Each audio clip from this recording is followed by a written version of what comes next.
জয় গুরু।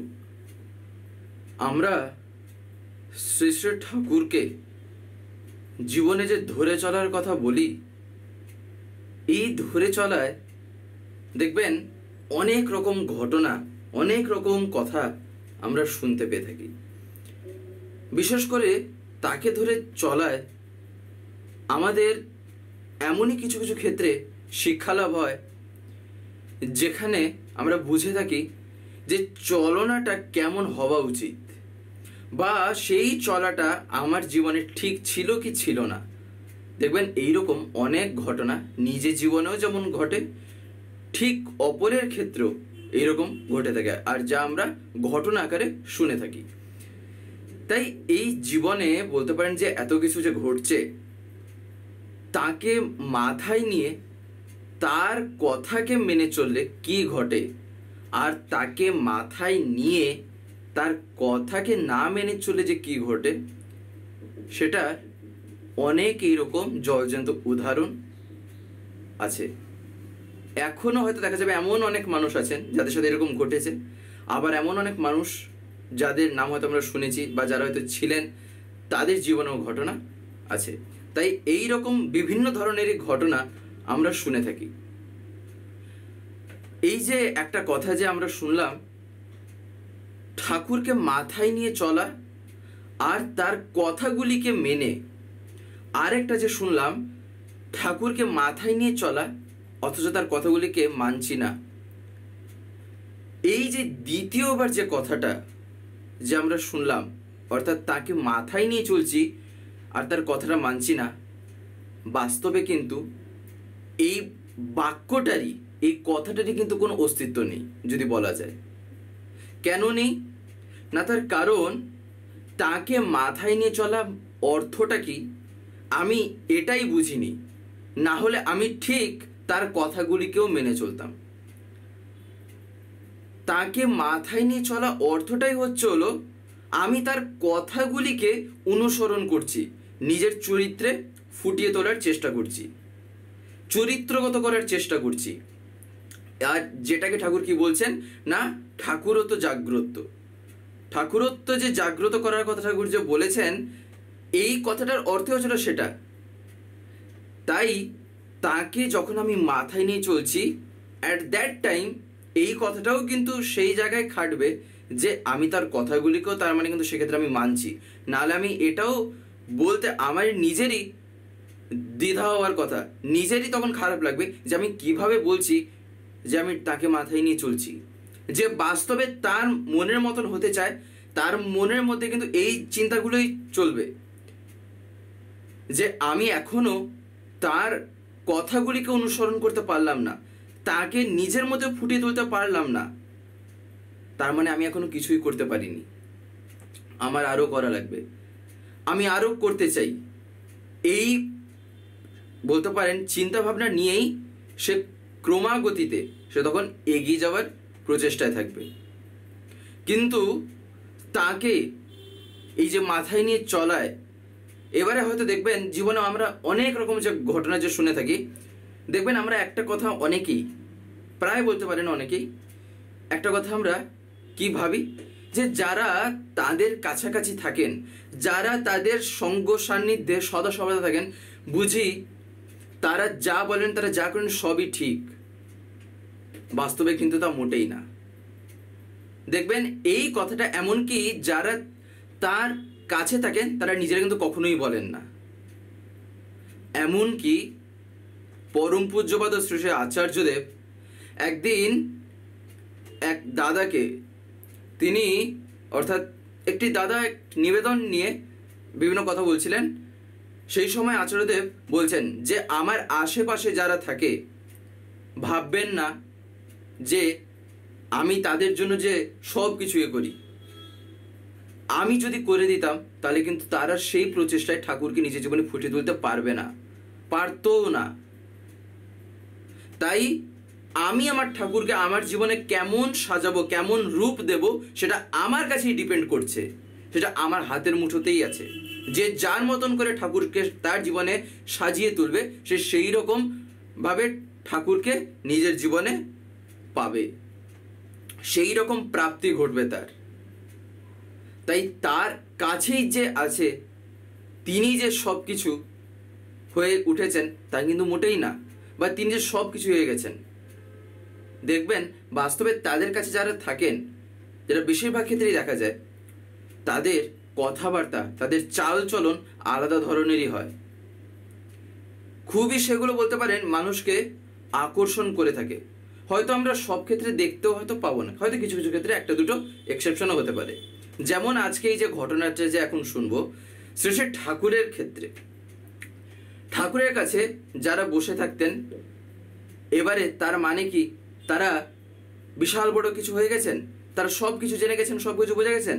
শ্রী শ্রী ঠাকুর একদিন বলছেন যে পরম পিতাকে মাথায় চলতে গিয়ে এমন জায়গায় আবদ্ধ হয়েছে যে সে পরম পিতাকেই বাস্তবে ভুলে বসেছে, সেক্ষেত্রে তার জীবনে ঘোর অন্ধকার নেমে আসে।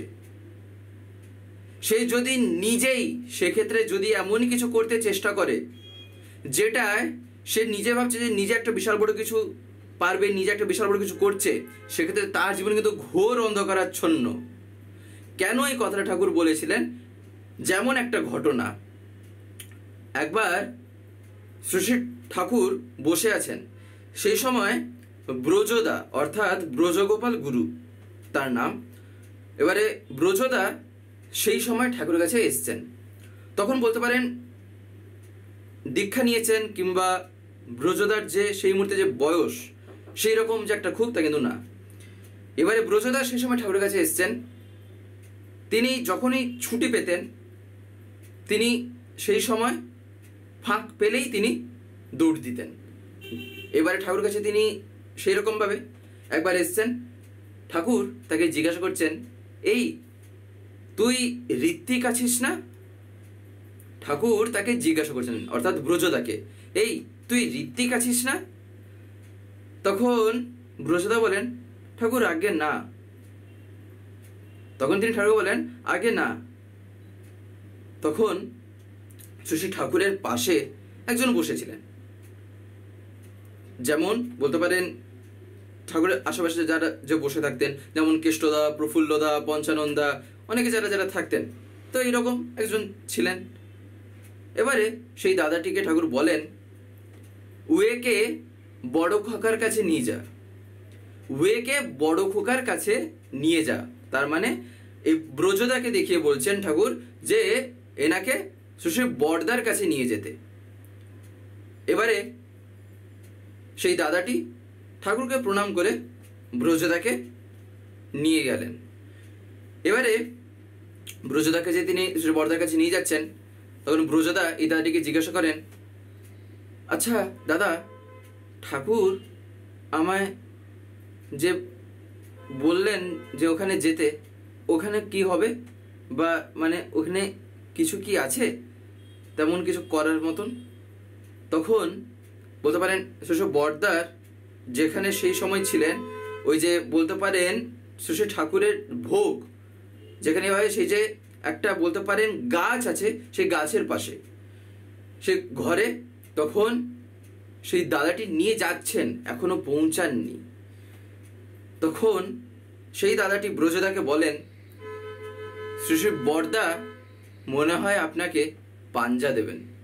তার কারণ ঠাকুর জিজ্ঞাসা করলেন না যে এই তুই ঋত্বিক আছিস নাকি, সেই কারণে সে দাদাটি তো বুঝতে পারেন যে ঠাকুর যে কেন পাঠাচ্ছেন। তখন ব্রজদা যেহেতু জিজ্ঞাসা করেন সেই দাদাটিকে যে ঠাকুর আমায় কেন পাঠালেন, তখন দাদাটি বলেন মনে হয় শ্রী বড়দা আপনাকে পাঞ্জা দেবেন।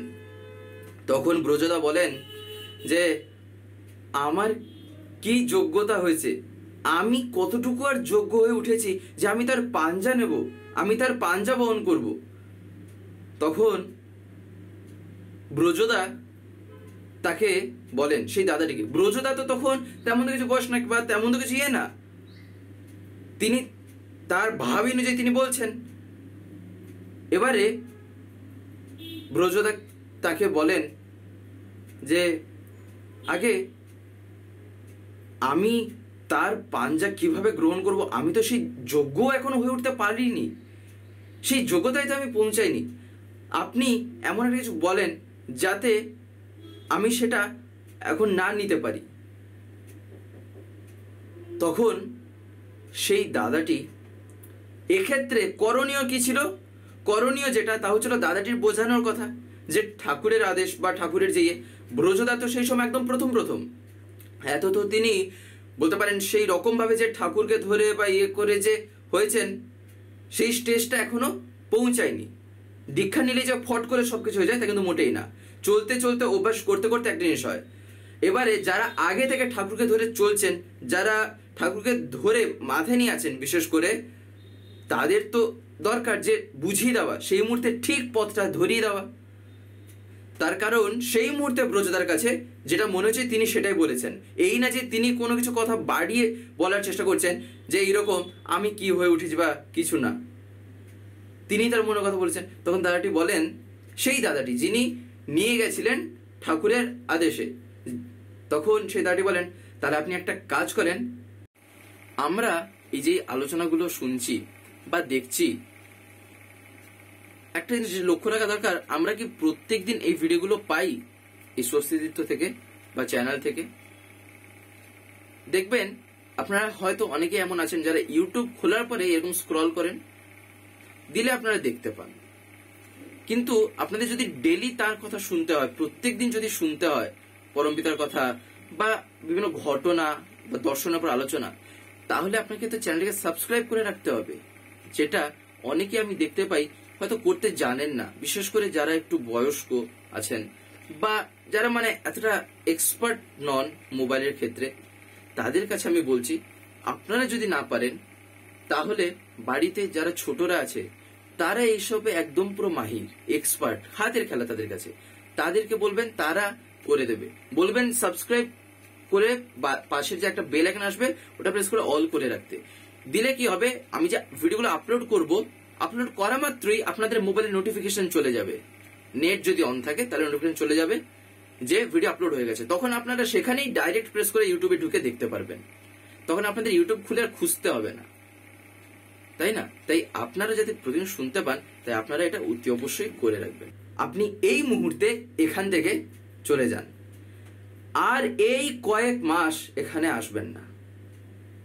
অর্থাৎ ঠাকুরের কাছাকাছি বা ঠাকুরের দর্শন বা ঠাকুরের চোখ যাতে আপনার উপর না পড়ে, আপনি এখন এই কয়েকে আপনি আসবেন না, কয়েকটা মাস ব্রজদা চলে এলেন তার কথা অনুযায়ী। এবারে কি হয়,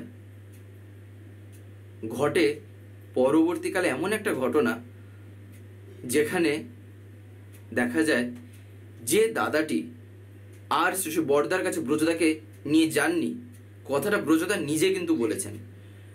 আর যখন যে দাদাটি যাননি আর কি, তিনি পরবর্তীকালে শ্রী ঠাকুরের বলতে পারেন যে সৎসঙ্গের এই যে ধারাবাহিকতা বা ঠাকুর যে জিনিস যে রেখে যাচ্ছেন বা ঠাকুর যে জিনিস বলে গেছেন, মূল যে স্রোত সেটার সাথেই তিনি আর যুক্ত থাকতে পারেননি। তিনি মূল জায়গা থেকেই তিনি বিচ্ছিন্ন হয়ে গেছেন ঠাকুরের থেকে। পরবর্তীকালে তার জীবনে এমন একটা তাই অন্ধকার এসেছিল, তখন তিনি ঠাকুরের যে কথাগুলি বা ঠাকুরকে যে মাথায় নিয়ে যে যেমন ভাবে চলা দরকার, তিনি সম্পূর্ণ তার বিপরীতেই চলে গেছিলেন। কিভাবে যে তার পা ধসে ধসে যাচ্ছিল তিনি নিজেও বুঝতে পারলেননি। কিন্তু ব্রজদা ঠিক তার 3 বছর পর শ্রী বড়দা তাকে কিন্তু পাঞ্জা দিয়েছিলেন।